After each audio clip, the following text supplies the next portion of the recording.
Thank you to the two Joes, Giuseppe here and Giuseppe behind me. Well, you know, it's interesting.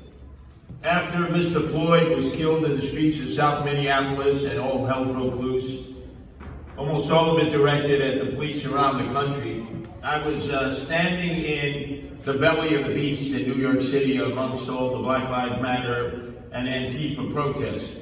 A lot of people thought I was like a masochist, you know, a human pinata. Well, I didn't mind it.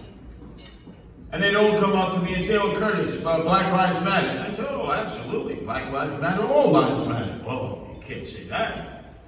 "What do you mean I can't say that?" "What about Blue Lives Matter?" You can't say that at all. They're the killers. They're the oppressors. They're the people who are robbing us of our freedoms. I said, "Really? I've known cops a long time. You know, I've had good times with them. I've had some bad times. My first 13 years with the Guardian Angels. Boy, did I catch a number of wooden shampoos, concrete facials, and attitudinal readjustments. That's when they thought it was the Hells Angels and vigilantes, but I understood. They just didn't understand. Orders from headquarters at the time at Koch was that the Guardian Angels were an enemy. And then when Rudy Giuliani, Michael Buttigieg was elected, thank God, and gave the city a badly needed colonic, saved it from David Dinkins, who happens to be the professor for Bill de Blasio, the part-time mayor, the dope from Park Slope. He embraced us, and we've never had a problem since, and many Guardian Angels have gone on, not just here, but in cities all across America to wear the badge and serve their community as police officers. And also the unknown folks who get no attention, the correctional officers, the court officers, the school security agents. And you realize what a difficult time that they had. So as I was standing there, defending the right to be able to say, all lives matter, blue lives matter, I say, being the Weisenheimer that I am, what about if an African-American police officer is wearing the blue and with a badge? Does blue lives matter then? No, because they're race traitors. Race traitors. So if we don't join in solidarity and defend the police, and my campaign is based on defending the police. I waited on the sidelines. I was running my mouth a mile a minute. Many of you were listeners to me on WABC, which stood oftentimes for Always Broadcasting Curtis, morning, noon, and night. And I saw candidate after candidate, Democrats and Republicans, who came to the forefront, and none of them said, refund the police, hire more police, support the police.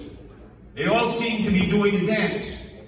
And so I joined into the fray and am running for mayor because my primary platform is not only to support the police, refund the $1 billion, hire 3,500 cops so we have the same level that Rudy had when he took on the city and the nemesis of the crime problems back in 1993, but to visit each and every precinct. Instead of raising the roof and partying hardy like every witty mayoral candidate does, with all the money from lobbyists who I'm going to kick in their tuchus right out of City Hall, like Jesus Christ kicked out the moneylenders in the temple and tell them, hey, you will not trespass in City Hall any longer, and I'm going to shake the hand of every man and woman who wears the blue uniform and a badge, starting out in Tottenville, working my way to the first precinct in Chinatown, and letting the men and women know I got your back. Now, if you cross the line, I'll be your worst nightmare. But if we don't support our police, if we don't take back the streets and the subways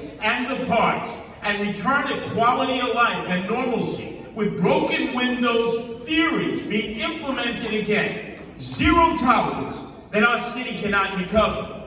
And by the way, all these elected officials who want to defund the police, how many of them have armed security officers from the NYPD 24/7, 365? Look at Jelani Williams, the public advocate. I don't know if many of you are aware of it. Not only is he the worst when it comes to defunding the police and defunding prisons, he lives in Fort Hamilton in the garrison. He is protected by the United States military at night.